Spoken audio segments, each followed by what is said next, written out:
Bạn biết vì sao quỷ hút máu của phương Tây không vào nổi đất đại lục không? Mà tất cả điều này đều là vì có chúng. Sau khi anh và Cát San nghe lỏm được hai tên quỷ hút máu và Hàn Kim Long nói chuyện, Cát San lập tức kéo anh vào góc bí mật nói: anh Ngô, chuyện chúng ta tới Việt Nam bại lộ rồi. Tên lúc trước chạy trốn tên là Rách, là người của huyết tộc. Hắn nói giết người của Nguyễn Quang Hải không phải nhện đen của Việt Nam, mà là một đám người tu hành đến từ Hoa Hạ. Hàn Kim Long đã đoán được là có người tới cướp chuông Đông Hoàng rồi. Cát San, cậu được đấy, thế mà còn nghe hiểu tiếng Anh. Tôi là người Malay mà, lúc còn nhỏ, bà tôi thường giải bùa chữa bệnh cho người các quốc gia khác, nên hiểu nhiều hơn một chút. Bây giờ Hàn Kim Long đã biết chúng ta muốn về chuyện với hắn. Tiếp theo nên làm gì đây? Đừng lo lắng, cho dù hắn biết rồi, cũng sẽ không ngờ chúng ta đã tìm thấy ổ của hắn. Hơn nữa pháp trận đã bố trí xong rồi, tôi lúc nào cũng có thể khởi động. Điều duy nhất không ngờ là còn có hai tên Tây ở đây. Hai tên Tây đấy trông có vẻ cũng khá lợi hại đấy. Trở thành biến số trong lần hành động này, đúng là có chút phiền phức. Kế hoạch vẫn phải tiếp tục tiến hành hả? Đã đi đến bước này rồi, chắc chắn không thể dừng nửa đường được. Vậy hai tên Tây kia chúng tôi đối phó, chỉ cần Lê Đại ca khống chế được Hàn Kim Long là được. Hai người họ bên này đang nói, đột nhiên trong phòng truyền tới tiếng kêu của phụ nữ. Thấy vậy họ lập tức lần mò quay lại xem, thì thấy tên Tây bị bọn anh đánh bị thương trực tiếp cắn cổ một cô gái hút máu. Rất nhanh cô gái đó liền bất động. Sắc mặt tên Tây gọi là Rách này phút chốc bớt yếu đuối hơn vừa nãy. Cắn một người xong hắn lại cắn một người nữa. Anh tưởng hai cô gái bị cắn kia chắc chắn chết rồi. Nhưng giây sau, hai cô gái đó lại đứng bật dậy, gọi tên quỷ hút máu cắn họ là chủ nhân. Thấy vậy Cát San lập tức kéo anh cách xa một đoạn rồi nói: anh Ngô, Kim Hàn Long đang làm ăn với hai tên Tây người huyết tộc này. Vừa nãy tôi nghe Kim Hàn Long nói, ở Việt Nam còn có một vài thế lực tà ác nhỏ hơn Dạ Sát giáo một chút. Hàn Kim Long muốn hai tên quỷ hút máu này giúp hắn nuốt chửng những thế lực nhỏ kia. Mà Hàn Kim Long cũng đồng ý, để hai tên quỷ hút máu huyết tộc kia ở Việt Nam phát triển thế lực của chúng, thu nhận huyết đồ nhiều hơn. Nói như vậy, chúng chính là lợi dụng lẫn nhau. Vừa nãy hai cô gái tên Tây kia cắn vào, bây giờ có phải đã thành huyết đồ của hắn rồi không? Chính xác, quỷ hút máu phát triển huyết đồ có yêu cầu rất cao. Tên quỷ hút máu này lúc trước bị Lê Đại ca làm trọng thương. Hắn tìm hai cô gái này đều là thiếu nữ thuần khiết chưa bị phá thân. Sau khi hút máu của họ xong, không chỉ có thể để hắn nhanh chóng hồi phục tu vi, còn có thể biến hai cô gái đó thành huyết đồ của mình. Cái đệch, còn có thể chơi như vậy nữa à? Nếu quỷ hút máu này chạy đến Hoa Hạ chúng ta, thì không phải là loạn luôn à? Không đâu, loại quỷ hút máu này chỉ cần xuất hiện ở đất Hoa Hạ, ta sẽ bị các môn phát lớn liên hợp giết. Chúng thật sự không dám tới. Nghe thấy vậy mới yên tâm được. Nhưng Hàn Kim Long thêm hai tên Tây này đúng là khó xử. Sau đó anh gọi Cát San đi tiếp ứng đám Cốc đại ca trước. Có lẽ họ cũng sắp tới rồi. Sau khi hai người họ đợi hơn chục phút, đột nhiên không trung vang lên một tiếng nổ lớn. Pháo hoa kia chiếu sáng lãnh địa của Dạ Sát giáo. Rất nhanh trước cửa bên kia truyền tới tiếng đánh nhau. Anh lúc này nhìn chằm chằm chỗ ở của Hàn Kim Long. Quả nhiên Hàn Kim Long nghe thấy động tĩnh là trực tiếp nhấc thương dài xông ra. Anh ngay lập tức chắp hai tay vào, khởi trận, rồi mau chóng xây một pháp trận cực lớn, giống như một cái bát lớn úp lên cả trên không của cả cái sân. Hàn Kim Long trong thời gian ngắn tuyệt đối không ra được. Sau đó anh lập tức thả đám Na Tỷ ra, cùng anh xông về phía cửa lớn chiến đấu giúp đám Cốc đại ca. Rất nhanh anh và Cát San liên thủ xử lý mấy tên thị vệ. Khi họ xông xuống dưới núi, thì thấy thanh kiếm của Lê đại ca đang đâm ngang dọc trong đám người. Nơi nó đi qua thì không ai có thể đứng được. Dưới đất một chốc đã mấy chục bộ thi thể của đám lâu la. Nhưng người của Dạ Sát giáo vẫn rất đông, chúng không ngừng xông lên. Trước kia nghe nói ở trong này có 1-2 ngàn giáo đồ. Quả nhiên không phải giả, mà đạo sĩ Luộm Thuộm và Chỉ Lãng cũng dùng tuyệt chiêu, không ngừng tiêu diệt đám lâu la cầm súng. Nhưng rất nhanh lại xuất hiện một tên cầm đao đỡ lấy phi kiếm của Lê Trạch Kiếm. Nhưng hắn cũng bay ngược ra sau, tình hình bây giờ là không thể bị chúng chặn lại. Bọn họ bắt buộc muốn bắt giặc phải bắt tướng, chỉ cần đoàn báo thủ họ đều vào trong trận pháp nhốt Hàn Kim Long. Đám hộ pháp và lâu la sẽ không vào được. Giết được Hàn Kim Long, chúng tự nhiên sẽ như rắn mất đầu. Sau đó anh vội gọi: Cát San, cậu đi giúp Lê đại ca đối phó tên cầm đao kia trước. Chúng ta đi tìm đạo sĩ Luộm Thuộm nói một chút, không thể cứ đánh như này mãi được. 2.000 người đánh đến sáng mất, đến lúc đó chúng ta sẽ bị tiêu hao rất nhiều. Như vậy đến lúc đánh Hàn Kim Long sẽ rất tốn sức. Vậy được, nói xong Cát San liền xông đi. Anh đồng thời cũng dùng Huyền Chân Ngộ Nguyên Công, xông lên lao vào đám lâu la kia đánh một tia băng ra. Phút chốc một đám lâu la bị đông cứng vào. Thấy thế Cốc đại ca cũng dùng hiệu quả đá kim quang của anh chém một nhát kiếm xuống. Đám lâu la kia liền vỡ vụn. Đánh xong đám này anh vội gọi: Cốc đại ca, chúng ta đừng để đám lâu la này làm tiêu hao thể lực. Đi theo tôi nhốt Hàn Kim Long trong pháp trận rồi. Lấy đầu tên cầm đầu trước. Ngô lão lục, thế thì mau đi đi, nếu không đám lâu la này như vô cùng vô tận vậy. Lúc này lại có một đám lâu la xông tới. Anh lập tức bắn ra lưỡi băng từ trên trời rơi xuống chặn đường chúng. Tôi dẫn đám đạo sĩ Luộm Thuộm xông tới ven pháp trận. Lúc này Cát San cũng dẫn Lê Trạch Kiếm tới. Anh vội vàng chắp tay mở một cửa vào pháp trận. Tiếp đó họ nhanh chóng vào rồi lại đóng cửa pháp trận lại. Như vậy đám lâu la và hộ pháp sẽ không vào được. Sau đó anh vội nói: Bây giờ Hàn Kim Long và phó giáo chủ, còn có hai người huyết tộc kia đều bị tôi nhốt trong này. Bắt giặc phải bắt tướng trước, đám lâu la kia không có uy hiếp lớn. Cứ xử Hàn Kim Long trước. Ngô lão lục, cậu chắc chắn Hàn Kim Long ở bên trong sao? Sao yên tĩnh thế, cái này chắc chắn sẽ không xảy ra chuyện. Cát San cũng nhìn thấy rồi. Đúng vậy, khi bọn tôi rời đi, đã nhìn thấy Hàn Kim Long và hai tên quỷ hút máu đều ở trong. Chúng có lẽ đều ở trong tòa nhà này. Chúng ta cùng tìm đi, nhất định không được tách ra hành động. Lê Trạch Kiếm trầm giọng nói rồi gọi lại phi kiếm bay trên đầu anh ta. Mấy người họ theo sát bốn phía của anh ấy rồi đi về hướng sảnh lớn trước mặt. Anh cũng cảm nhận được sự biến hóa của pháp trận. Ngay giây sau, anh đã cảm thấy được có chút bất thường. Pháp trận này rõ ràng là bị ai động vào, rất có thể chính là Hàn Kim Long muốn phá pháp trận rời khỏi đây. Nhưng hắn không thành công, pháp trận cũng có chút bị phá hoại, nhưng vấn đề không lớn, không ảnh hưởng đại cục. Không lâu sau một hàng người bọn họ đã tới trong đại sảnh. Lúc trước Hàn Kim Long và hai tên quỷ hút máu kia đều ở trong phòng này. Lúc này trong đại sảnh trống không, đến cả hai cô gái bị hại chớt cũng không thấy bóng dáng. Mấy người họ nhìn quanh đại sảnh một vòng cũng không phát hiện ra cái gì. Vào lúc họ định rời đi, đột nhiên trên trần nhà rơi mạnh xuống một thân hình, lao thẳng về phía đạo sĩ Luộm Thuộm. May là Cát San phản ứng nhanh, lập tức đâm một nhát qua. Phút chốc bóng đen bị đâm trúng hóa thành một con dơi đen to rồi mau chóng bay đi. Thấy thế, đạo sĩ Luộm Thuộm cũng vội bắn ra một tia lửa, hóa vàng luôn mấy con dơi chưa bay ra. Chắc chắn tên quỷ hút máu kia, ông nội nó dám đánh lén tôi, một khi bị tôi bắt được, tôi bẻ hết răng của hắn. Mọi người đều cẩn thận chút, bốn tên này mỗi tên đều không phải là người chúng ta dễ đối phó đâu. Đặc biệt là tốc độ hai tên quỷ hút máu kia rất nhanh. Sau khi nhắc nhở mọi người, họ lại tụ tập cùng đi. Thanh phi kiếm của Lê đại ca đang thăm dò mở đường cho họ. Nhưng khi họ vào một căn phòng khác lại nhìn thấy một cảnh bất ngờ. Trong phòng này lại có xác 4-5 người phụ nữ. Cát San nhìn một cái rồi vội nói, đều là bị quỷ hút máu giết hết rồi. Quỷ hút máu những cô gái xử nữ này, đạo hành sẽ có sự tiến bộ rất lớn. Chúng chắc chắn biết chúng ta sẽ vào đuổi giết chúng, nên đã giết sạch toàn bộ những phụ nữ này. Vậy hai tên quỷ hút máu kia chắc chắn phải chết. Nhiều cô gái chết vậy quả là đáng tiếc. Ngoài mấy cái xác này ra cũng chả có gì hay cả. Họ quay người định rời khỏi đây, còn chưa đi đến cửa, đột nhiên anh cảm giác đằng sau có biến. Vừa quay đầu thì thấy mấy cái xác nữ đang nằm, lại bò dậy từ dưới đất. Trong miệng cũng mọc răng nanh dài, lao nhanh về phía họ đòi giết. Mọi người cẩn thận, nhất định đừng để bị chúng cắn. Nếu không cũng sẽ bị biến thành huyết đồ. Nếu người ngước ngoài cướp bảo vật Hoa Hạ thì chỉ có hai lựa chọn. Một là chúng ngoan ngoãn trả lại sau đó công khai xin lỗi. Mà lựa chọn hai chính là mọi người đều không muốn thấy. Các bạn đoán ra chưa? Khi đoàn báo thủ đã nhốt Hàn Kim Long và phó giáo chủ của Dạ Sát giáo, cùng với hai tên quỷ hút máu trong tòa nhà cũ này, anh đã dẫn các vị báo thủ đi tìm bóng dáng Hàn Kim Long. Nhưng bất ngờ là trong phòng không tìm thấy tung tích của Hàn Kim Long và hai tên quỷ hút máu kia.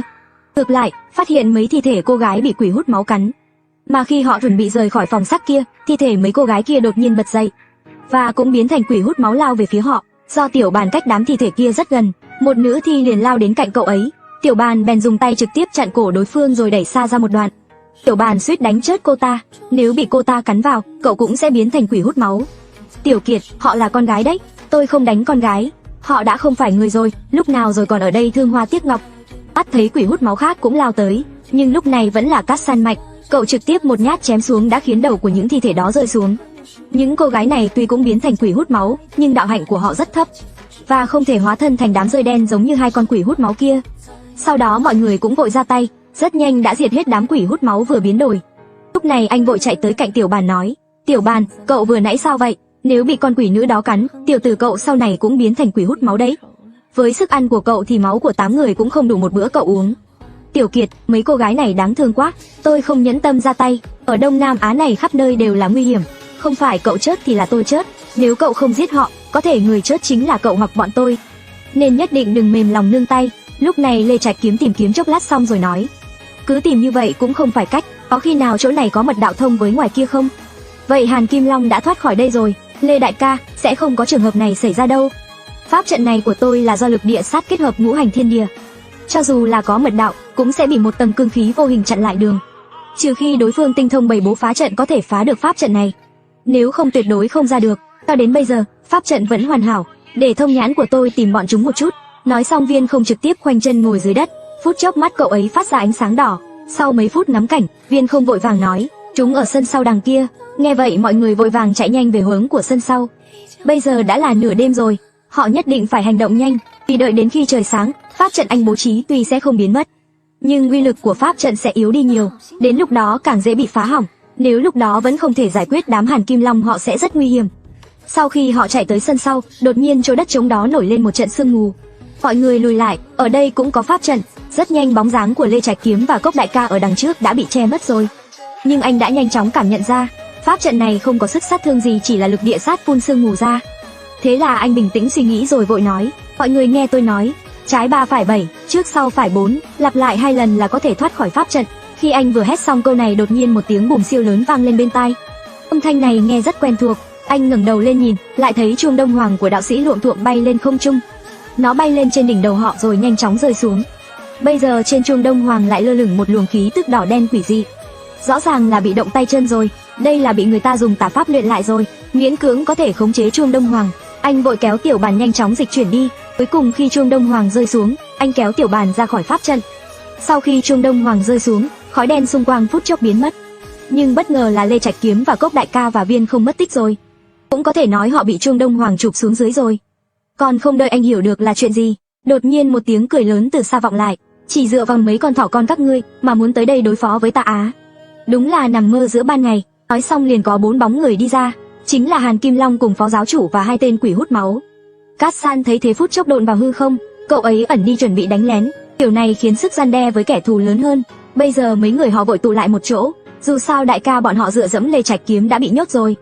Cái khác không nói, nhưng một mình Hàn Kim Long thôi, mấy người họ cùng đấu cũng đủ mệt, càng không nói đến 2 tên quỷ hút máu kia đang nhìn như hổ đói.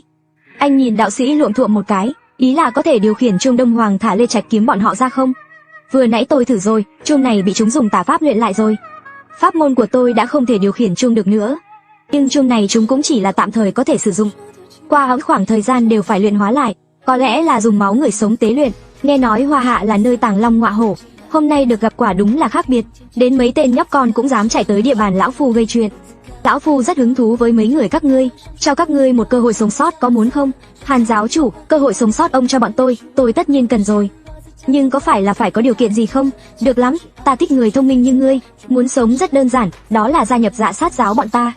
Mấy người các ngươi đã có thể tìm thấy chỗ này, chứng tỏ các ngươi có bản lĩnh thật sự. Chỉ cần các ngươi gia nhập Dạ Sát giáo, lão phu bảo đảm sẽ không bạc đãi các ngươi, thế nào? Được đấy Hàn giáo chủ, sau này ông chính là lão đại của bọn tôi. Sau khi tôi gia nhập các ông, có phải chuông đông hoàng phải trả lại tôi không? Không vấn đề gì, dù sao chuông đông hoàng này ta cũng không dùng quen, cho ngươi thì chả sao. Hàn giáo chủ đúng là hào phóng nghĩa khí, có lão đại như ông, sau này bọn tôi sẽ được ăn ngon mặc đẹp rồi. Nếu bọn tôi đều định đi theo ông, vậy ông đừng do dự nữa. Mau mở chuông đông hoàng ra, thả mấy anh em của bọn tôi ra ngoài đi. Không vội, nếu các ngươi đã đồng ý gia nhập Dạ Sát giáo, chúng ta còn có một bước nữa. Chính là ta phải nguyền một thuật cấm trong người các ngươi. Chỉ nói miệng không thì không được, thuật cấm này chỉ cần trồng trong người các ngươi, nếu các ngươi có ý phản bội, lão phu có thể sử dụng thuật cấm bất cứ lúc nào để các ngươi nổ tung mà chết. Nhưng các ngươi chỉ cần ngoan ngoãn nghe lời, lão phu vĩnh viễn sẽ không dùng thuật cấm này. Anh biết ngay chuyện sẽ không dễ thế mà, cái con cáo giả Hàn Kim Long này tuyệt đối sẽ không dễ thả họ ra thế đâu. Cái lão già này, cho mặt mũi cũng không cần chứ gì. Còn muốn nguyền cấm thuật bọn ta, mơ giấc mơ ngàn thu đi nhé. Nói thật với ngươi, Dạ Sát giáo các ngươi đã bị bao vây rồi. Bây giờ quỳ xuống đất ngoan ngoãn đầu hàng, nói không chừng còn có thể tha cho một mạng chó. Tới Dạ Sát giáo không phải mấy người các ngươi thôi sao? Còn ở đó giả vờ giả vịt, nếu các ngươi đã không nghe khuyên, vậy lão phu chỉ đành kết liễu các ngươi thôi.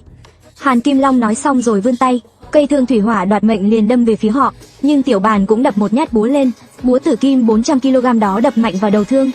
Điều bất ngờ là sức của tiểu bàn lớn thế lại phút chốc bị đánh bay ra xa.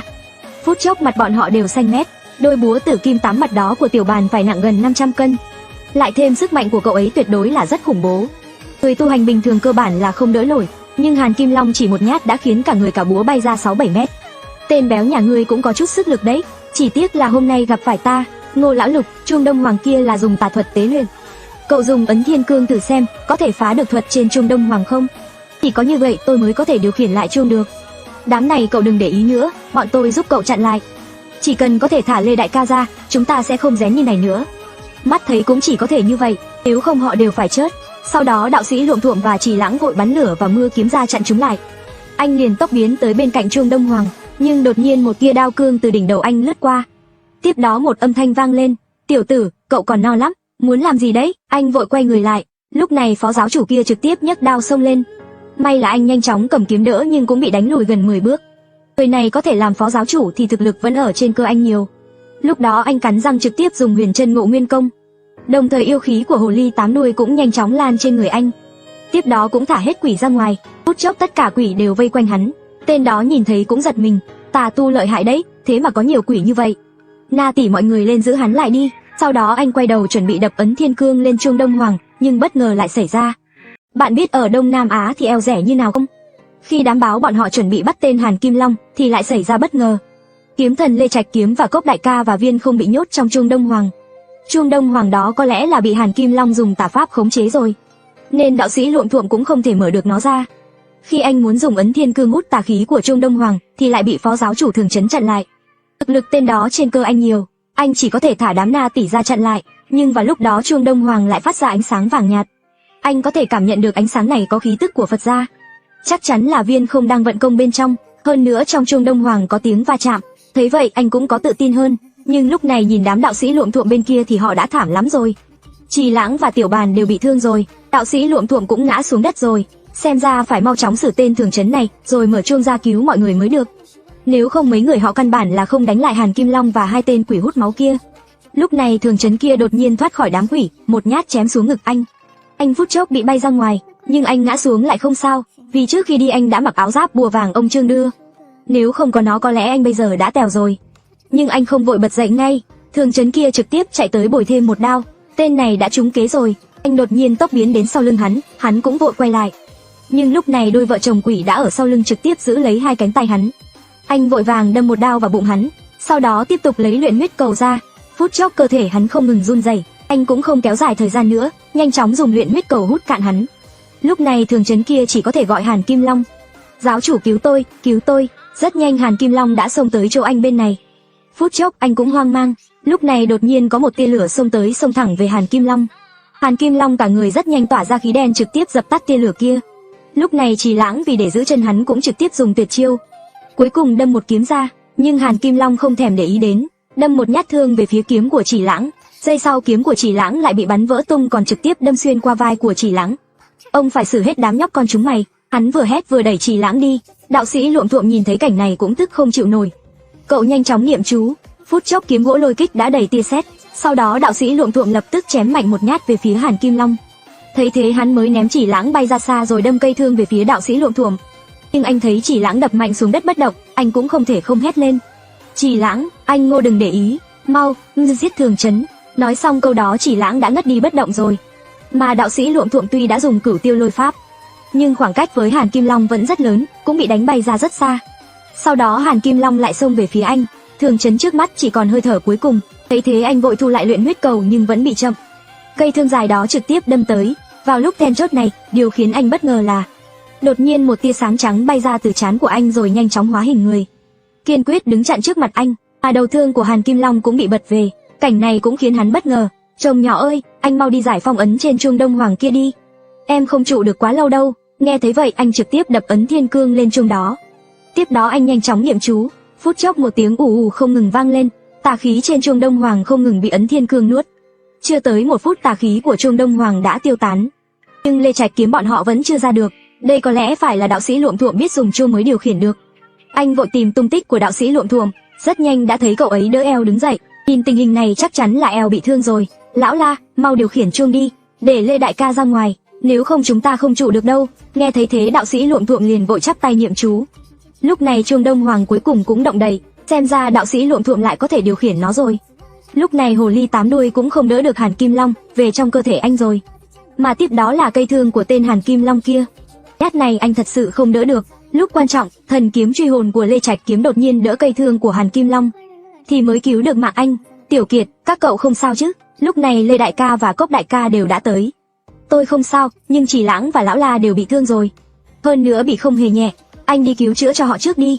Hàn Kim Long này giao cho tôi cũng giúp. Thấy hai người họ đã xông lên, anh cuối cùng có thể thở phào một hơi, nhưng vẫn vội vàng chạy tới bên Trì Lãng. Trì Lãng lúc này sắc mặt trắng bệch, khóe miệng không ngừng chảy máu.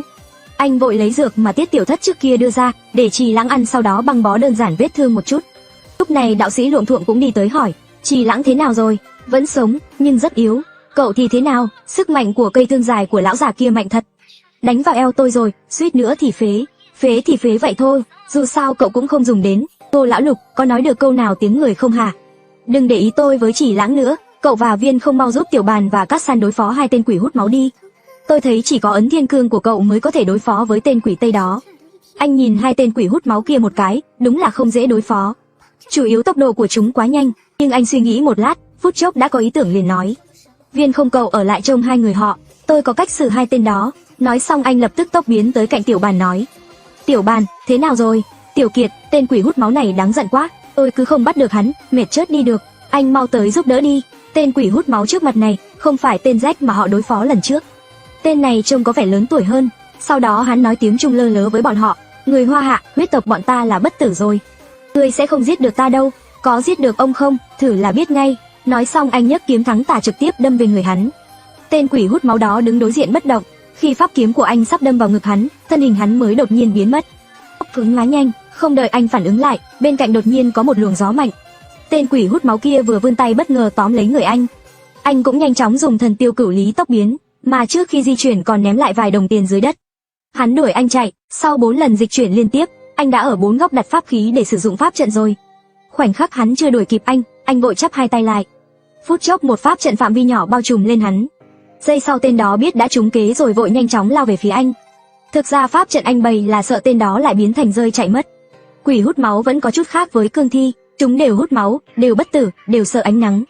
Điều khác biệt là quỷ hút máu ngày thường hành động tự nhiên như con người, còn có thể hóa thành vô số con rơi đen. Lúc đó tốc độ của hắn tăng rất nhiều, nhưng tiếc là hắn nhanh thế nào cũng như đập vào cục sắt.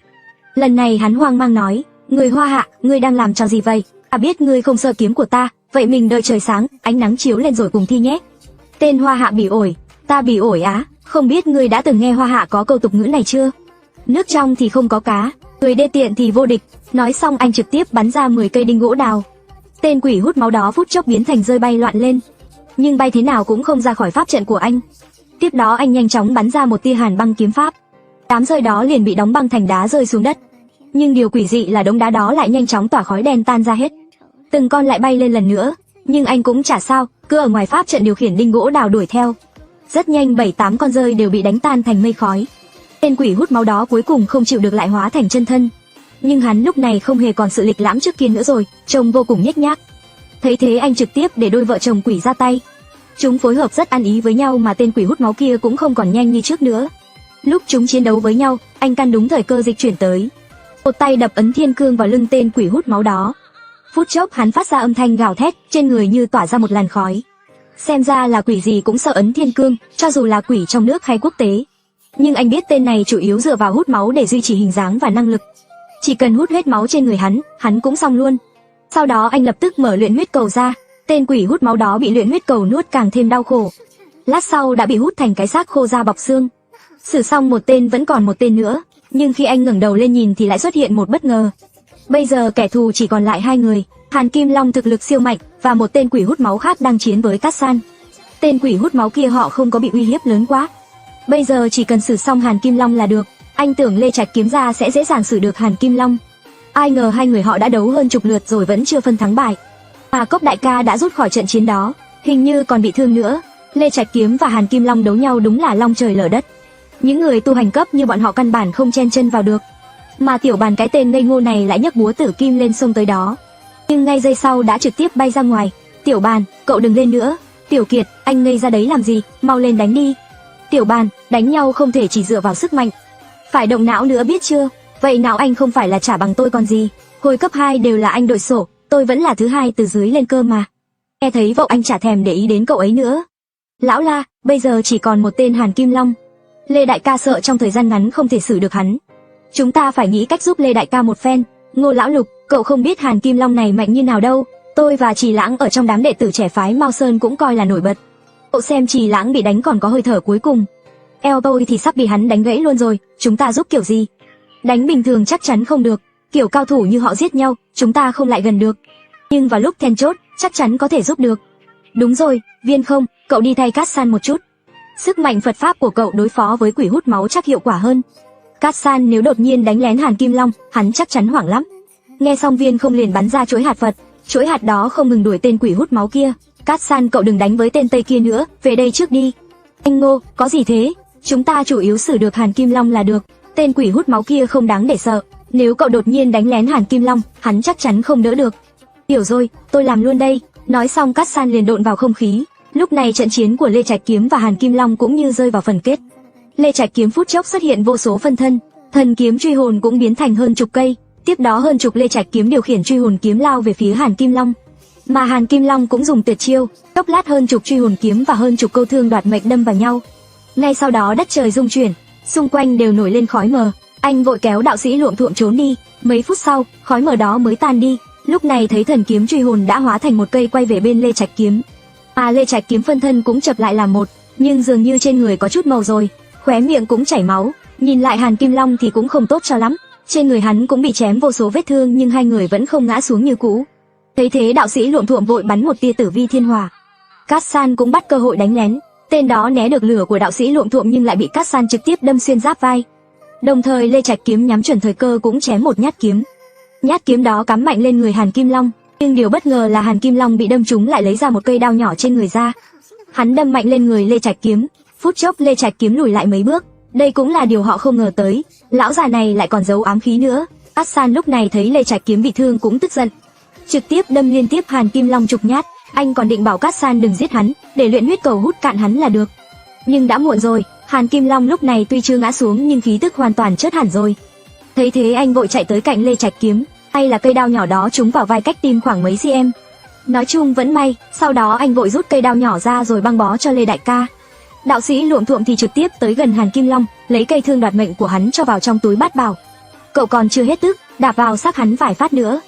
Tiểu La, người chết rồi thì thôi. Hàn Kim Long tuy là tà tu cực lớn nhưng tu vi hắn vô cùng lớn mạnh, quả thật khiến ta bội phục. Đốt thi thể hắn ta đi, không được để hắn phơi xác ngoài hoang dã. Thấy thế đạo sĩ Luộm Thuộm mới đốt lửa đốt Hàn Kim Long. Mà họ làm xong tất cả liền vội đi về phía viên không. Họ lại phát hiện tên quỷ hút máu kia đã mất tích rồi. Có lẽ là thấy họ giải quyết xong Hàn Kim Long nên hắn đã sợ rồi, nên trực tiếp tìm chỗ trốn thoát thân rồi. Cả căn nhà lớn đều bị anh dùng pháp trận phong tỏa hết rồi, hắn cũng không thoát khỏi chỗ này được. Ngược lại họ không lo lắng. Lê đại ca không sao chứ? Tôi vẫn ổn, vết thương ngoài da thôi. Bên ngoài còn một đám người dạ sát giáo như hổ đói. Chúng ta mau đi giết sạch đi, để tránh đêm dài lắm mộng. Đừng vội, còn có một tên quỷ hút máu chưa giải quyết nữa. Diệt cỏ phải diệt tận gốc, tránh sau này hắn lại dẫn một đám quỷ hút máu tới gây chuyện với chúng ta. Tôi và Ngô lão lục đi tìm tên quỷ hút máu đó. Mọi người ở đây đợi nhé. Tiểu La nói đúng đấy, đám quỷ hút máu này cũng khó bắt lắm, phải dọn sạch sẽ chúng đi, để tránh để lại hậu họa. Lúc nói lời này, Cốc Hạo Nhiên còn nháy nháy mắt với họ. Đám báo thủ bọn họ ở cùng nhau đã có kinh nghiệm rồi. Đạo sĩ Luộm Thuộm vừa nói, Cốc Hạo Nhiên cũng đoán được ý của cậu ta. Tiểu tử này nào có đi tìm quỷ hút máu gì, cậu ta chuẩn bị đi tìm két sắt của Hàn Kim Long đấy. Ai hiểu thì đều hiểu, cũng không cần giải thích nhiều. Lúc đó anh và đạo sĩ Luộm Thuộm đi thẳng một đường. Anh vừa nhìn cậu ta rồi nói, pháp khí của Hàn Kim Long và Thường Trấn rơi hết vào tay cậu rồi nhỉ? Đừng tưởng tôi không thấy. Tiểu tử cậu thôi đi chưa, tu vi mấy cao thủ liền đều bị cậu nuốt rồi. Cậu còn nhớ nhung chút tiền còi cọc của tôi, pháp khí đó cũng chả bán được bao nhiêu. Nói điêu, thương đoạt mệnh thủy hỏa của Hàn Kim Long là một pháp khí siêu đỉnh, ít nhất được 35 triệu. Đừng nhiều lời, mau tìm tên quỷ hút máu đi. Đợi tìm thấy hắn, tôi giúp cậu hút cạn tu vi của hắn thì thế nào? Thế cũng được rồi chứ. Thế còn được. Hai người họ không ngừng tìm kiếm các phòng, rất nhanh đã phát hiện một căn phòng có không ít rơi. Sau đó anh lạnh lùng nói, Rách đúng không, ra đây chịu chết đi. Biết là đã bị phát hiện, đám rơi đó phút chốc hóa lại thành hình dáng tên quỷ hút máu rồi nói, hai vị, có thể không giết tôi không? Cho bọn ta một lý do không giết ngươi. Hai vị, tôi có thể lấy 100 vạn bảng Anh mua mạng của tôi có được không? Ngô lão lục, 100 vạn bảng Anh là bao nhiêu? Nếu đổi thì là khoảng 300 triệu. Ông nhổ vào, người bố thí ăn xin chắc. 300 triệu muốn mua mạng của ngươi á? Xem ra ngươi ở nước ngoài cũng là tên nghèo rớt. Vẫn là đưa mạng đây đi. Đừng, tôi đưa 500 vạn bảng Anh. Thế cũng được rồi chứ. Thế còn tạm được, đưa đây đi. Bây giờ không có trên người, đợi khi ta rời khỏi đây, ta nhất định sẽ đưa. Tên cáo giả này, lừa tình ông đây hả? Ta giết chết ngươi. Nói xong đạo sĩ Luộm Thuộm liền xông lên. Tên quỷ hút máu này tuyệt đối không được thả, kể cả là có cho tiền cũng phải giết hắn. Hơn nữa đừng nói sau này hắn có báo thù hay không. Cho dù là không báo thù, hơn chục cô gái trẻ vừa nãy cũng đã chết thảm dưới tay hai tên quỷ hút máu đó. Nếu không giết chết chúng, sau này sẽ càng nhiều người chết dưới tay chúng, và huyết đô sẽ ngày càng nhiều. Nhưng đạo sĩ Luộm Thuộm vừa xông lên, tên đó đã vội biến thành rơi bay ra ngoài cửa sổ rồi. Nhưng chưa đợi chúng bay ra ngoài, một đống tóc đã quấn lấy đám rơi đó. Trước khi anh vào căn nhà này đã để Na Tỷ thủ sẵn, chỉ cần có một con rơi bay ra là giết nó. Sau đó anh vội bắn ra 10 cây đinh gỗ đào đâm vào đám rơi đó, chỉ để lại con rơi to nhất. Nó chắc chắn là tất cả tu vi của tên quỷ hút máu mà thành. Tiếp đó anh lấy luyện huyết cầu ra, rất nhanh đã hút cạn tên đó. Phút chốc đan điền trong cơ thể anh cồn cào, dường như cảm thấy chút đột phá huyền chân ngộ nguyên công rồi. Ngô lão lục, mau thả Mỹ Linh ra đi, để giúp chúng ta tìm kết sắt của Dạ Sát giáo ở đâu. Dạ Sát giáo độc ác nhiều mưu kế hại người, chắc chắn tích không ít tiền tài. Lần này chúng ta kiếm lớn rồi. Lúc đó anh cũng không do dự, trực tiếp thả Mỹ Linh ra. Mỹ Linh, mau giúp bọn tôi tìm kết sắt ở đâu. Tốc độ nhanh một tí. Sau đó Mỹ Linh bay thẳng ra ngoài.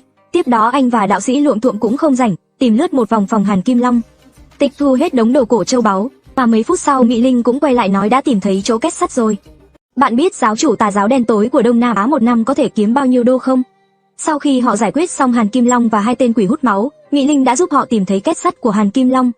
Hai người họ vội vàng chạy tới đó. Trong căn phòng này chất đầy các loại đồ tạp nham loạn xị ngậu lên, nhưng trong phòng lại rất sạch sẽ, từ đó có thể phán đoán nơi này thường xuyên có người tới. Mỹ Linh chỉ tay vào chỗ góc tường nói, chỗ đó có cơ quan, ấn một cái sẽ xuất hiện một phòng mật thất dưới đất. Rất nhanh họ đã mở được cửa mật thất. Khi họ đi xuống dưới thì thấy vài thùng sắt bị khóa.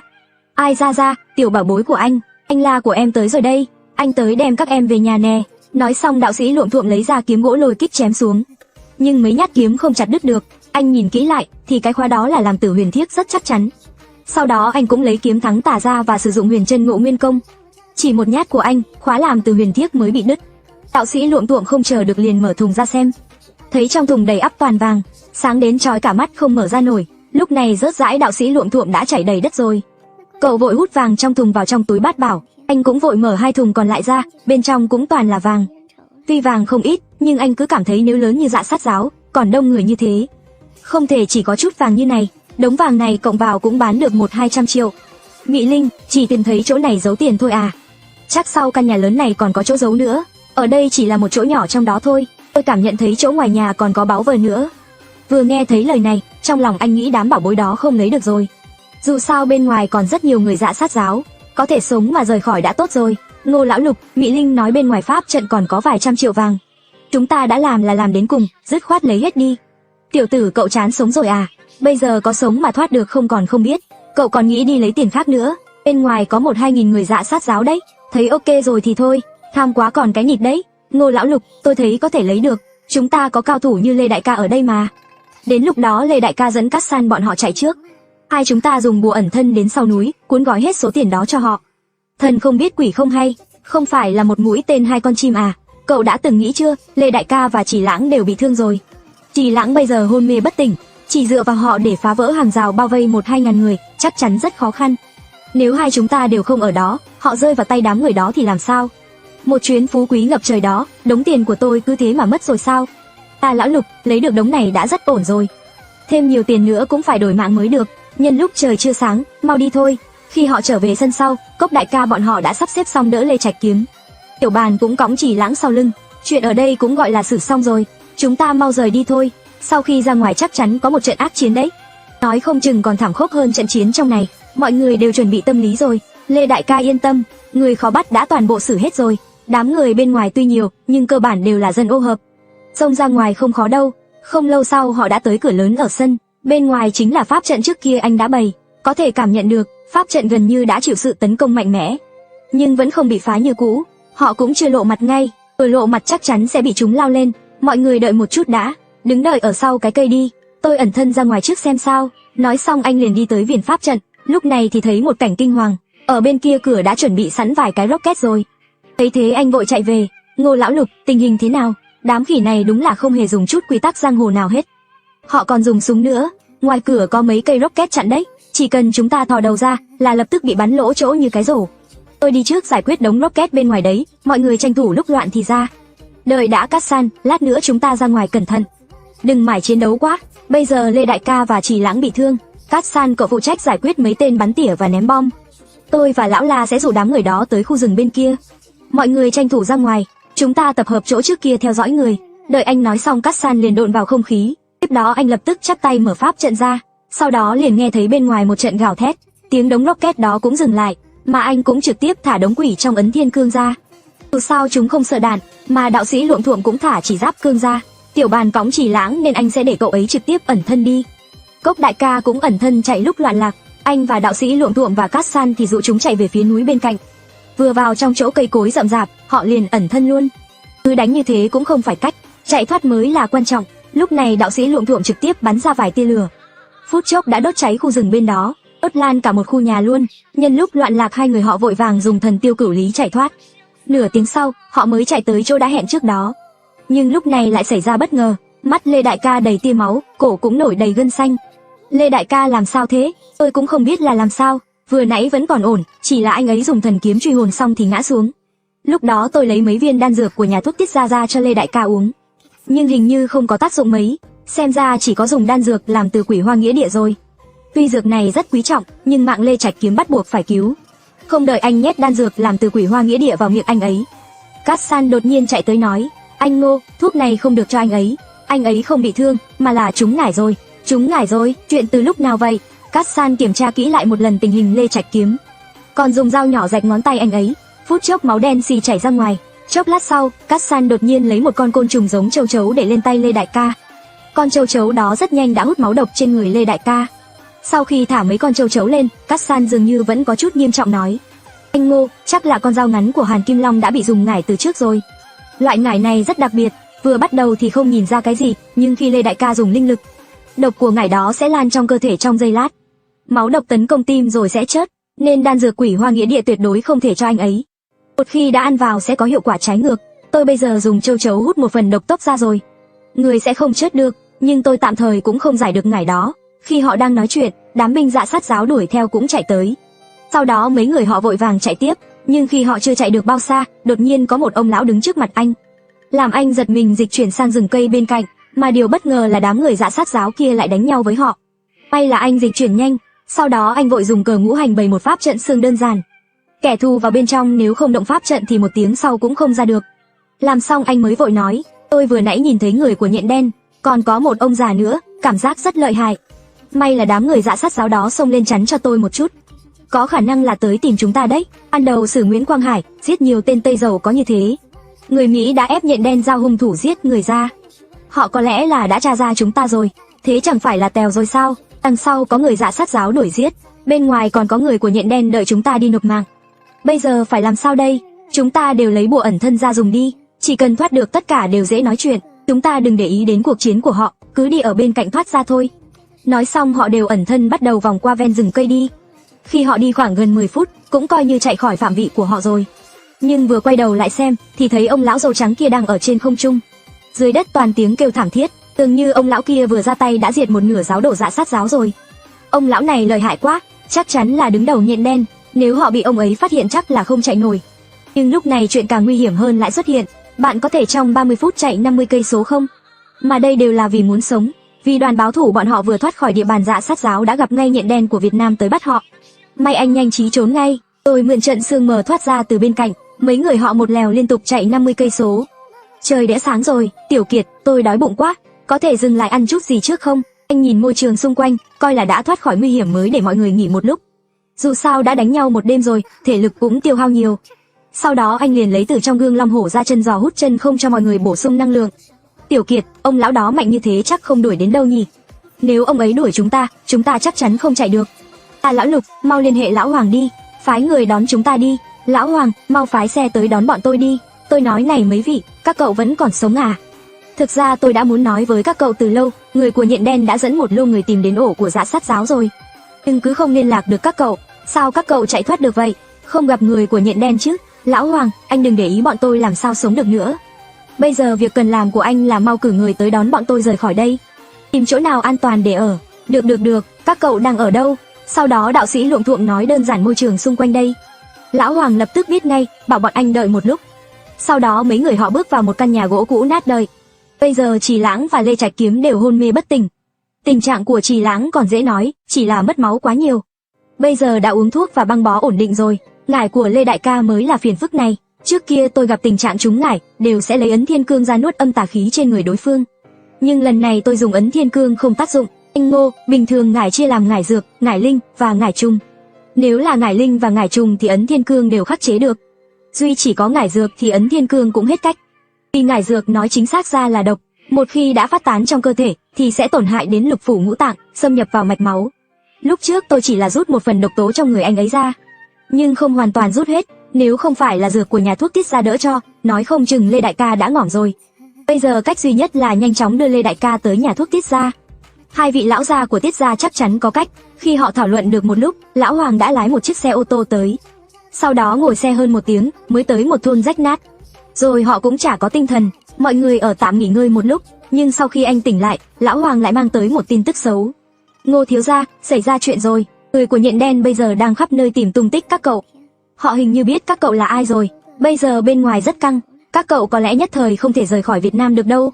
Sao lại lộ ra nhỉ? Chúng tôi luôn rất cẩn thận mà. Các cậu đối phó người của Dạ Sát giáo, người của Nhện Đen tất nhiên sẽ không gây chuyện với các cậu.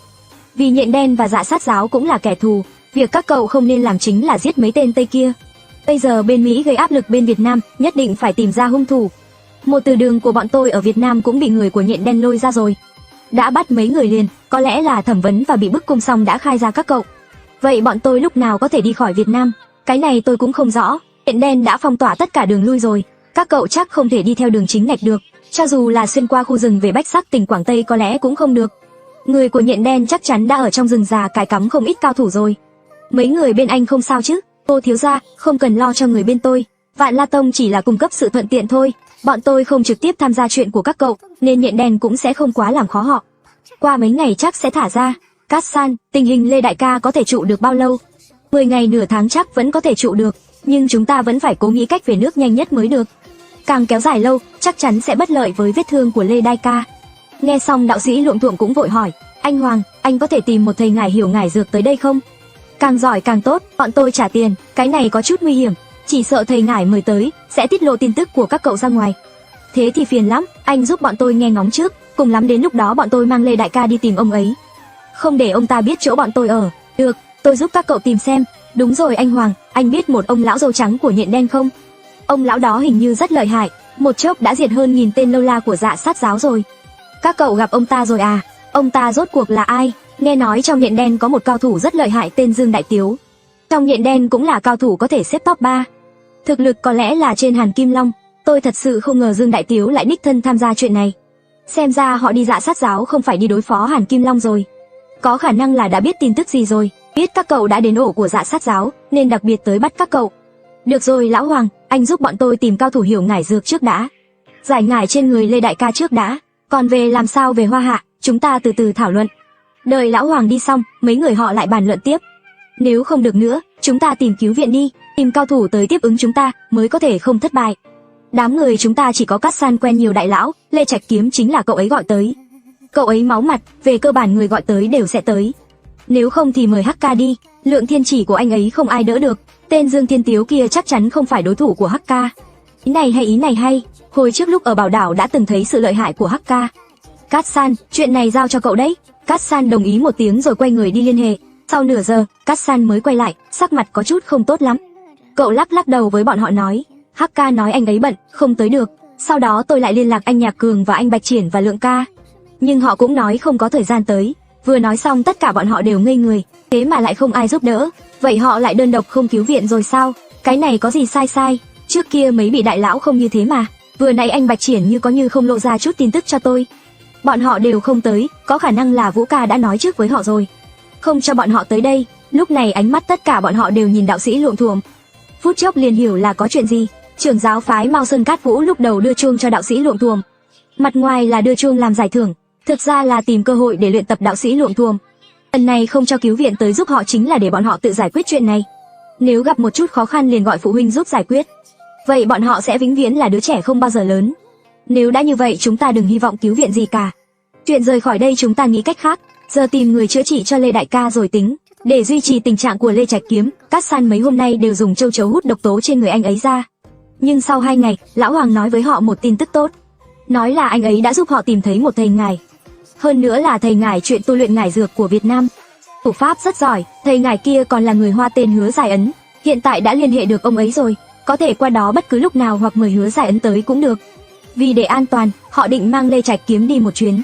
Nhớ bị tiết lộ chỗ trốn của bọn họ, đến lúc đó lại phải đổi chỗ an toàn sẽ rất phiền phức. Sau đó anh bèn để lão Hoàng và Hứa Giải Ấn kia hẹn thời gian. Đêm nay 10 giờ họ sẽ tới đó.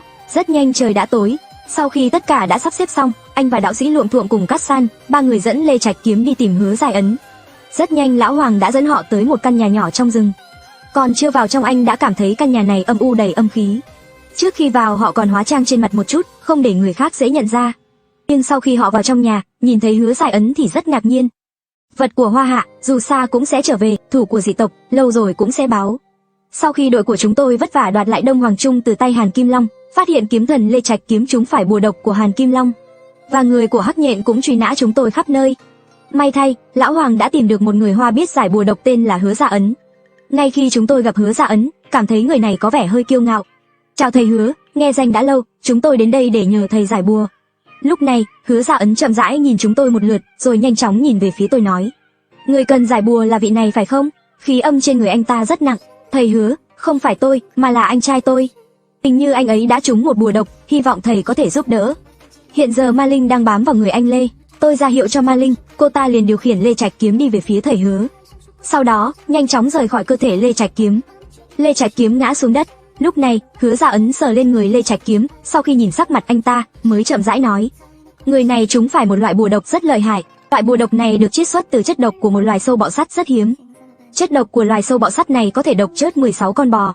Xem ra các anh cũng có cao nhân, nếu không rút một phần chất độc trong cơ thể anh ta ra, thì người này có lẽ đã mất mạng từ lâu rồi. Thầy Hứa, bạn của chúng tôi trúng phải bùa độc, thầy có thể giải được không? Giải thì giải được, nhưng rất phiền phức. Vừa nhìn thấy tình trạng này, tôi đã biết người này muốn tăng giá. Chiêu trò này tôi rất quen thuộc. Thầy Hứa, chỉ cần thầy giúp bạn tôi giải bùa độc, bao nhiêu tiền thầy cứ ra giá. Thầy Hứa gật đầu, đột nhiên khóe miệng nở một nụ cười, rồi giơ một ngón tay về phía chúng tôi. Tôi và đạo sĩ Lôi Thôi nhìn nhau, trong lòng không khỏi rùng mình. Người này mở miệng là đòi 100 triệu, cũng khá ác. Nhưng sau khi lấy được nhiều vàng của giáo phái Dừa, 100 triệu cũng không là gì. 100 triệu thì 100 triệu, thầy Hứa nhanh tay chữa trị đi. Đừng hiểu lầm, tôi nói là 100 triệu đô la. Trời ơi, ông này đúng là mở miệng sư tử ngoạm.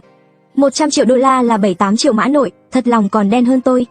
Đạo sĩ Lôi Thôi do dự một lúc rồi cười nói: thầy Hứa, theo như tôi biết, dù có tìm thầy giỏi hơn ở Đông Nam Á giải bùa, cũng chỉ tốn vài trăm ngàn mã nội. Thầy đòi 100 triệu đô la, không hợp lý lắm. Nếu các anh không muốn giải, có thể tìm người khác. Chuyện này không ép buộc, Hứa Dạ Ấn rõ ràng đã tính toán kỹ lưỡng với chúng tôi. Dù có chút đau lòng, nhưng cũng đành chịu thiệt thòi này. Thầy Hứa, vậy thì nhờ thầy giúp đỡ. 100 triệu đô la, chúng tôi trả. Tôi cần nhận tiền trước. Tôi nhìn sang đạo sĩ Lôi Thôi, dù không vui, nhưng anh ta vẫn lấy ra 100 triệu đô la. Nhận được 100 triệu đô la, Hứa Dạ Ấn hài lòng bảo đệ tử mang đến vài ly trà cho chúng tôi. Mời các vị uống trà đợi một chút, đạo sĩ Lôi Thôi khẽ nói nhỏ. Này Ngô, trà này đắt quá, 100 triệu đô la đấy, không được để lại cạn trà. Khoan, đừng uống, trà này có vấn đề. Đây là cách truyền âm của Kasan, chỉ có chúng ta nghe thấy. Chúng tôi liền dừng lại, nhưng cả hai không nói gì. Giả vờ uống trà, thực ra trà đã đổ lên quần áo. Trong lòng tôi không khỏi dâng lên chút nghi ngờ, Hứa Dạ Ấn đã ra tay trong trà. Rõ ràng từ đầu hắn đã không có ý tốt, hắn thấy đạo sĩ Lôi Thôi lấy ra 100 triệu đô la rất dễ dàng. Hắn chắc chắn rằng chúng tôi còn nhiều đô la hơn nữa, nên định chơi trò hắc đạo với chúng tôi. Không biết chúng tôi là tổ sư của hắc đạo sao? Tôi chậm rãi nói, thầy Hứa, tiền đã đưa cho thầy rồi, mau giải bùa đi. Hứa Dạ Ấn gật đầu, bảo chúng tôi chờ một lát. Hắn nhanh chóng lấy ra một lọ thuốc, đổ vào miệng Lê Trạch kiếm, sau đó lấy kim bạc châm vào vài huyệt trên cơ thể anh ta. Lúc sau, Lê Trạch kiếm liền nôn ra một ngụm máu đen. Hứa Dạ Ấn vẫy tay nói với chúng tôi, bùa độc kỳ môn đã được giải. Tốt, chúng tôi đi trước. Sau đó, tôi và đạo sĩ Lôi Thôi đỡ Lê Trạch kiếm đi ra cửa. Nhưng Hứa Dạ Ấn lạnh lùng cười và nói, khoan đã, các anh phải đưa thêm 10 triệu đô la nữa. Nghe vậy, tôi từ từ quay lại nói, thầy Hứa, thầy đòi thêm 10 triệu đô la. Đây là ý gì? Tôi nghe nói, gần đây Hắc Nhện đang tìm một nhóm tu hành người Hoa, và họ đã treo thưởng rất cao. Chỉ cần cung cấp thông tin, cũng có thể nhận hàng triệu đô la. Tôi muốn 10 triệu đô la, để mua mạng của các anh, điều này không quá đáng chứ. Nghe vậy, chúng tôi ngỡ ngàng, không ngờ lão già này nhận ra thân phận của chúng tôi. Thầy Hứa, có phải thầy nhận nhầm người không? Thầy đang nói gì? Tôi không hiểu. Chúng ta hãy nói thẳng ra, hiện tại, Hắc Nhện đang tìm một nhóm tu hành người Hoa, chắc chắn là các anh. Các người đừng giả vờ nữa, các người chắc chắn đều là người Hoa Hạ, và tu vi rất mạnh. Từ thái độ cẩn trọng của các người, tôi biết các người đang gặp rắc rối, chắc chắn là những người mà Hắc Nhện đang tìm kiếm. Thầy Hứa, làm vậy rất nguy hiểm đấy. Nếu thầy đã đoán ra chúng tôi là những người Hoa Hạ mà Hắc Nhện đang tìm kiếm, thì thầy cũng nên biết, chúng tôi đã giết chết giáo chủ của giáo phái Dừa, Hàn Kim Long. Thầy thật sự nghĩ rằng, thầy có thể lấy từ chúng tôi 10 triệu đô la sao? Và ngay cả khi thầy có được, thầy nghĩ rằng, thầy có thể sống để tiêu chúng sao? Nếu tôi dám đòi các người số tiền này, là vì tôi chắc chắn các người sẽ đưa. Tôi khuyên các người nên ngoan ngoãn mà đưa ra, nếu không, không cần đến Hắc Nhện ra tay, các người cũng không thể sống sót rời khỏi đây. Ta sẽ giết ngươi trước. Nói rồi đạo sĩ Lôi Thôi liền đâm kiếm tới. Lúc đó, Hứa Dạ Ấn nhanh chóng bấm một pháp quyết, miệng lẩm bẩm vài câu chú ngữ. Đột nhiên, đạo sĩ Lôi Thôi dừng bước, rồi hét lên một tiếng thảm thiết và ngã xuống đất. Thấy đạo sĩ Lôi Thôi như vậy, tôi ngạc nhiên, không hiểu chuyện gì đang xảy ra. Thấy chưa, tôi nói các người sẽ ngoan ngoãn đưa tiền mà. Nếu không, các người sẽ chết. Không đợi Hứa Dạ Ấn nói hết, đạo sĩ Lôi Thôi bỗng đứng dậy, chỉ kiếm vào hắn và nói: Lão khốn, nghĩ ta bị ngươi lừa sao? Cốc trà vừa rồi ta không uống một giọt, đổ hết rồi. Muốn cản ta, ngươi còn non lắm. Chưa đợi đạo sĩ Lôi Thôi nói xong, một tia sáng lóe lên, một quả dưa hấu rơi xuống đất. Ôi trời, các ngươi dám giết đồ đệ của ta? Nói xong, hắn rắc một làn bột trắng về phía chúng tôi. Thấy vậy, tôi vội lấy gương long hổ hút hết bột vào trong. Nhưng ngay sau đó, hắn gọi ra mấy bộ xương bay lên, những thứ đó chắc là do hắn luyện thành. Tiếc là hắn gặp phải tôi liền thả ra những con rùa từ Thiên Cương Ấn. Những con rùa của Hứa Dạ Ấn còn yếu, ngay cả chị Na cũng không cần ra tay. Để những con rùa khác giải quyết là được. Thấy vậy, Hứa Dạ Ấn cũng kinh ngạc, không ngờ Hắc Nhện muốn bắt các người, hóa ra các người đều là tà tu. Nói xong, hắn lại rắc một làn bột trắng rồi bỏ chạy, nhưng chưa kịp chạy ra khỏi cửa, ánh sáng đã đánh trúng chân hắn. Hắn ngã xuống đất và rên rỉ, đừng giết ta. Ha ha, lão khốn, giao ra 100 triệu đô la vừa nãy. Tôi đưa cho các người, chỉ cần đừng giết tôi. Nói xong, đạo sĩ Lôi Thôi liền lấy lại 100 triệu đô la vào túi bảo bối. Còn muốn 10 triệu đô la không? Không được, tha cho tôi đi. Tôi không nhận ra các vị, đã mạo phạm các vị. Xin các vị tha mạng vì tôi đã giải được bùa độc cho người kia. Lúc này, Ca San chạm vào mạch của Lê Trạch Kiếm, ra hiệu với chúng tôi là bùa độc đã được giải. Xem ra lão khốn này vẫn còn chút tài, nhưng giờ hắn định chơi trò hắc đạo với chúng tôi. Đạo sĩ Lôi Thôi đứng lên và nói, ngươi nghĩ mình giỏi sao? 100 triệu đô la đã đưa cho ngươi rồi, mà còn tham lam vô độ. Chúng ta đã giết Hàn Kim Long, ngươi là cái thá gì? Nếu muốn sống, nói ngay kết sắt của ngươi ở đâu? Hứa Dạ Ấn lúc này muốn khóc, trộm gà không được còn mất nắm gạo. Lưỡi kiếm kề vào cổ, hắn chỉ biết nói, tất cả ở trong căn phòng đó, tự vào lấy đi. Đạo sĩ Lôi Thôi bước vào phòng tối tìm kiếm, bỗng nhiên vang lên một tiếng thét thảm thiết. Ngô lão lục, chuối cả nải, toang rồi. Bạn có biết điều gì khiến một đạo sĩ Lôi Thôi phải khóc không? Còn đau đớn không? Đó chính là khi hắn bị lừa bởi một kẻ lừa đảo. Ngay khi đạo sĩ Lôi Thôi ép buộc được thông tin về kết sắt của Hứa Dạ Ấn, hắn một mình xông vào căn phòng nhỏ để tìm kiếm. Nhưng ngay giây tiếp theo, hắn hét lên một tiếng thảm thiết, rồi nhanh chóng chạy ra khỏi phòng, chửi bới Hứa Dạ Ấn. Mày là đồ khốn nạn, lừa ông nội mày hả? Kết sắt chỉ có 60.000 đô la Mỹ, còn số đô la Mỹ khác đâu? Tạo ra, chỉ có từng đó tiền thôi. Ở quốc gia này, cơ hội kiếm đô la Mỹ không nhiều. Đó là toàn bộ số tiền tiết kiệm của tôi. Được rồi, có 60.000 đô la Mỹ là tốt rồi. Quan trọng là các quỷ vật của tôi đều đã no. Đúng vậy, mọi người, kết sắt này cũng đã thuộc về các bạn. Thuật hạ độc cũng đã giúp các bạn giải trừ rồi, các bạn tha cho tôi đi. Người này không thể giữ lại, vừa rồi hắn định hại chúng ta. Chúng ta vừa rời khỏi, chắc chắn hắn sẽ liên hệ với người của Hắc Nhện để đối phó với chúng ta. Tôi chắc chắn không dám, tôi có thể thề với trời. Tôi cũng nghĩ rằng người này không thể giữ lại, hắn không biết quy tắc, tham lam vô độ.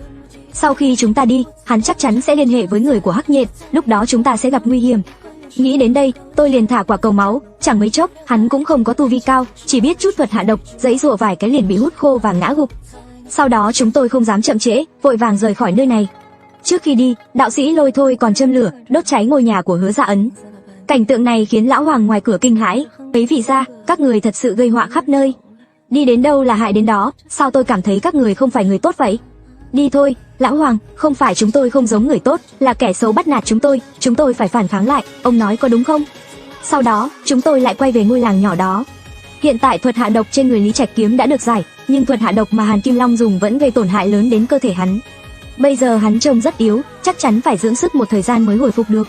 Những ngày này chúng tôi cũng không thể đi đâu được, phải chờ Trì Lăng và Lý Trạch Kiếm hồi phục đã. 5 ngày sau, Trì Lăng và Lý Trạch Kiếm gần như đã hồi phục, đủ để có thể đi lại. Như vậy chúng ta chạy trốn cũng tiện hơn rồi.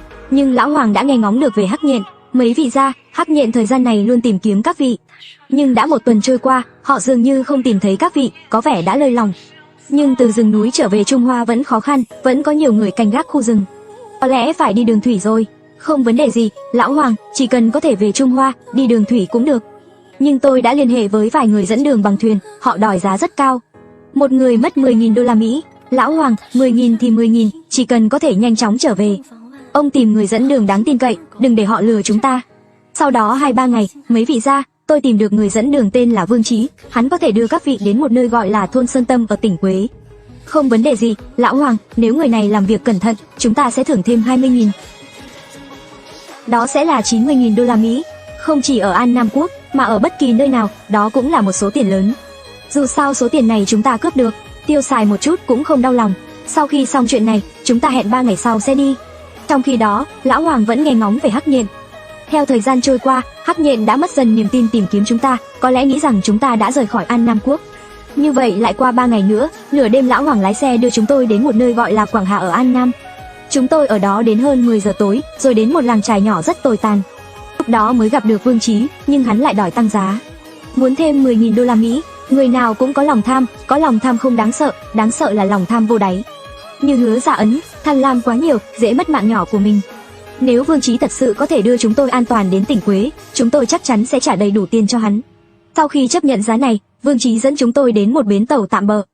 Lúc này chúng tôi thấy một chiếc tàu cá lớn đầy rỉ sét. Sau đó hắn mở một vách ngăn bên trong tàu cá, phát hiện ra có một căn phòng bí mật. Nhưng không gian rất nhỏ, chỉ khoảng 7-8 mét vuông. Hiện tại không còn cách nào khác, chúng tôi đành phải trốn ở đây. Chỉ cần 2 ngày sau đến vùng biển của Trung Hoa, chúng tôi sẽ an toàn. Kha Xanh theo dõi Vương Chí đến khoang tàu, để phòng ngừa hắn giở trò. Nếu gặp phải chuyện gì giữa đường, muốn trốn cũng không có chỗ trốn, chỉ có thể chôn xác dưới biển mênh mông. Chẳng bao lâu sau tàu khởi động, dưới khoang tàu không có đèn, nhưng đối với chúng tôi, những người tu hành, không thành vấn đề, vẫn có thể nhìn rõ xung quanh. Hiện tại có vài người An Nam lên khoang bí mật này, chúng tôi không quan tâm họ, tự mình nghỉ ngơi. Sau vài giờ tàu chạy, đột nhiên giọng nói của Kha Xanh vang lên trong đầu tôi, có tình huống. Có tàu đang tiến gần chúng ta. Nghe thấy vậy, chúng tôi đều mở mắt, vẻ mặt đầy cảnh giác. Tôi cũng không suy nghĩ nhiều, vỗ một cái lên thiên cang ấn, thả yêu linh ra. Sau đó tôi dùng tầm nhìn của yêu linh để quan sát xung quanh. Thấy một chiếc tàu lớn treo cờ An Nam đang tiến gần tàu cá của chúng tôi. Đó chắc là tàu Hải Phòng của An Nam, nhưng lúc này Vương Chí không hề hoảng sợ. Khi tàu chúng tôi tiến gần tàu Hải Phòng, vài người mặc đồng phục từ tàu Hải Phòng sang tàu cá của chúng tôi. Vương Chí nhanh chóng tiến lên giao tiếp, lén lút đưa cho vị sĩ quan vài nghìn đô la Mỹ. Vị sĩ quan không hề biểu hiện gì, nhận tiền, rồi dẫn vài binh sĩ đi dạo quanh tàu cá tượng trưng. Sau đó rời đi, có vẻ như Vương Chí này thật sự đáng tin cậy. Chúng tôi tiêu mỗi người 10.000 thật không uổng phí. Thực ra nếu bị họ tìm thấy, chúng tôi cũng không sợ. Không cần chúng tôi ra tay, yêu quái trong thiên cang ấn cũng đủ xử lý họ. Chúng tôi lo ngại là người của Hắc Nhện xuất hiện, đó mới là rắc rối thật sự. Sau khi tàu Hải Phòng rời đi, Vương Chí tiếp tục lái tàu. Chẳng bao lâu sau, giọng nói của Kha Xanh lại vang lên trong đầu chúng tôi. Người của tàu Hải Phòng đã rời đi, mọi người không cần lo lắng. Đi thêm 4-5 giờ nữa, sẽ đến vùng biển của Trung Hoa, lúc đó chúng ta sẽ an toàn. Nghe thấy giọng Kha Xanh, chúng tôi thật sự thở phào nhẹ nhõm. Chuyến đi An Nam lần này đầy khó khăn, hy vọng trên đường về không gặp phải chuyện gì. Khoảng hơn 3 giờ sau, giọng của Kha Xanh lại vang lên bất ngờ. Không ổn rồi, lại có một tàu Hải Phòng nữa đến. Nhưng chỉ còn khoảng 1 giờ nữa là đến vùng biển Trung Hoa. Nghe thấy vậy, tất cả mọi người lại mở mắt ra nhìn nhau. Không biết vì sao, lần này tôi cảm thấy bất an. Linh cảm của tôi luôn rất chính xác. Sau đó tôi nhắm mắt lại, một lần nữa quan sát tình hình bên ngoài qua yêu linh. Lần này là một tàu Hải Phòng lớn hơn đang tiến lại gần. Ngoài những binh sĩ Hải Phòng mặc đồng phục, còn có một nhóm người đội mũ trùm đen. Thấy vậy, tôi căng thẳng. Mọi người, có người của Hắc Nhện, chúng ta chuẩn bị chiến đấu.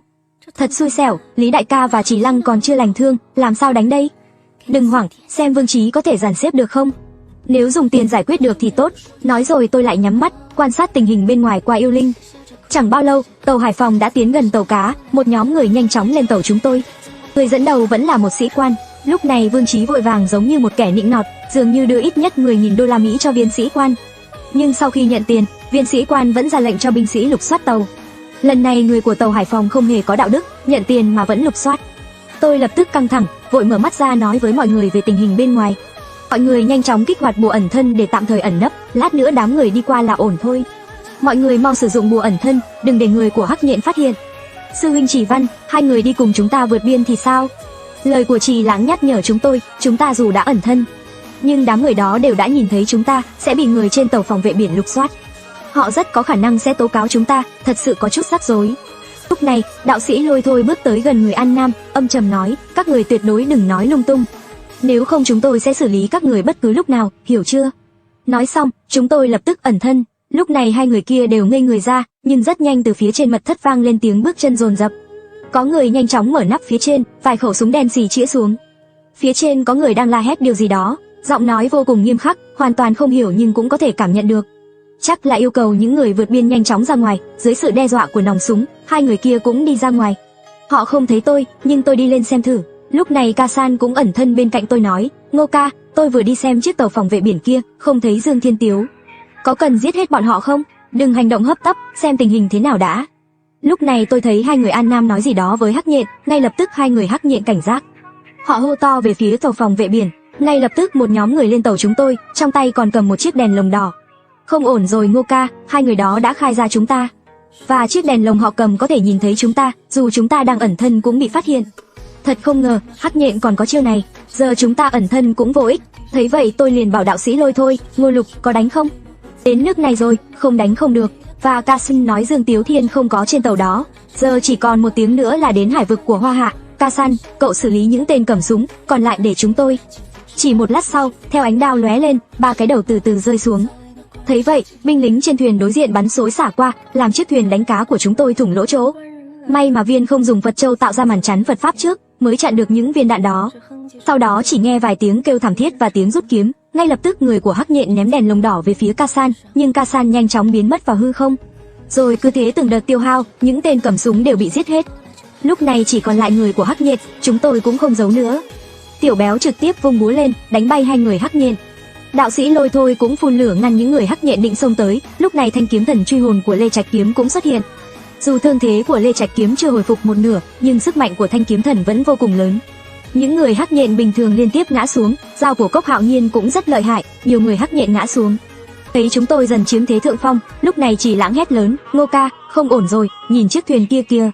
Tôi nhìn theo hướng anh ta chỉ, lập tức sợ đến run cả người, trên thuyền đó có một khẩu pháo đang chuẩn bị bắn về phía chúng tôi. Thứ này ngay cả màn chắn Phật pháp của Viên không cũng không chặn được. Để tôi, đạo sĩ Lôi thôi nói, rồi lập tức dùng tay kết ấn, Đông Hoàng Trung nhanh chóng lớn lên, đâm vào chiếc thuyền lớn kia.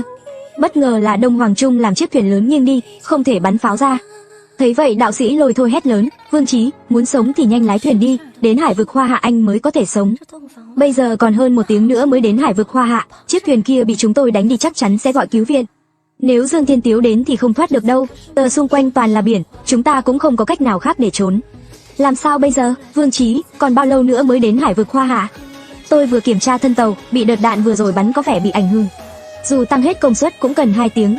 Cái gì, thời gian còn kéo dài hơn, mau lái đi, nếu không chúng ta đều chết.